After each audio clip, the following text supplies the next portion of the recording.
I have never played a Sonic game. It's not like I haven't thought about it before. I've just been a little busy with whatever this is. Sonic was Sega's response to Mario. Okay, well, Sonic was Sega's response to Mario after their first response to Mario got booed off stage and was never heard from again. To date, just about every single console ever released has some sort of Sonic game on it.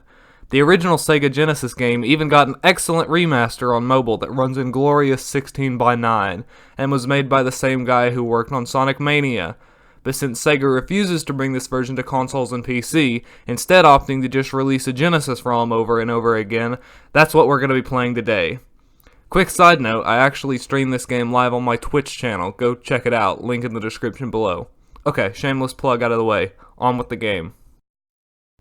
Green Hill Zone has been called the perfect Sonic level, and honestly it better be by now because they've been remaking it for almost 30 years.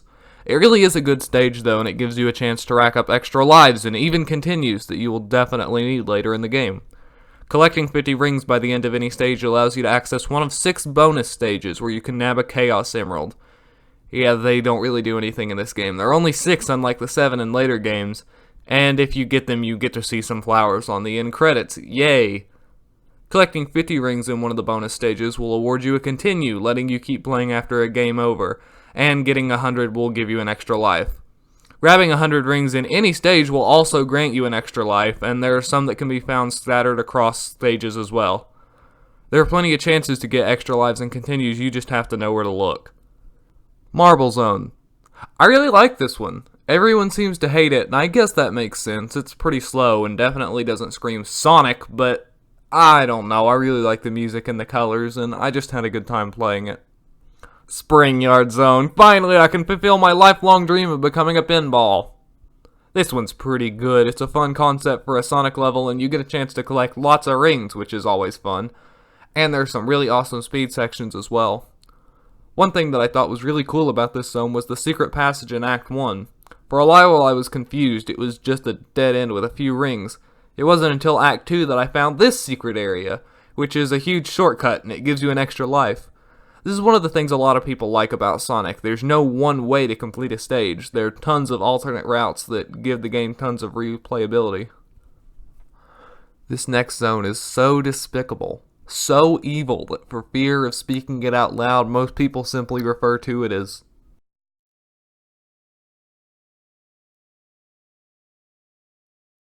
Labyrinth Zone. It's an underwater level. Nobody likes underwater levels, and there's a simple reason for that. Players don't like it when you impede their movement. 2D Mario does water levels right. Your movement isn't impeded, it's just different. You can swim. That is not the case in Sonic the Hedgehog. You're just slow. Slow in Sonic. It's like playing the game in slow motion. Who thought this was fun? And to make matters worse, you can drown. You either have to resurface or find an air bubble every 30 seconds or so, or you die. It doesn't even really add any difficulty. It's just annoying. You don't need air in Mario games. And that's only half of this zone's gimmick. It's a maze. This zone is basically just slowly trekking around a confusing set of tunnels underwater and you can't breathe. It isn't any fun. This zone is definitely the hardest in the game, and it actually made me rage quit a couple of times. It comes in just far enough into the game that getting a game over is a major inconvenience. Like all of the levels in Sonic, once you play it a few times, you start to get the hang of it, so you'll probably get through it eventually, just don't expect to have any fun. Starlight Zone. This zone is a breath of fresh air after playing through. It's tough, but nothing that can't be handled if you're careful. This is kind of where the game's unhealthy obsession with bottomless pits start, and while I agree that this can certainly lead to some unfair deaths, I don't think it's as much of a problem as some people make it out to be. Err on the side of caution with drops in the zone, and you should be fine.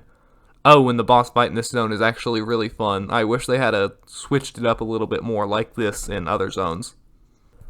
Scrap Brain Zone. Okay, I just want to take a moment of time to read this description from the official Sonic Wiki. The ground is encased in soulless concrete and steel, and also has 1,000 automated factories belching jet black pollution into the rancid air as robotic horrors crawl across the metal gangways. Robotic horrors!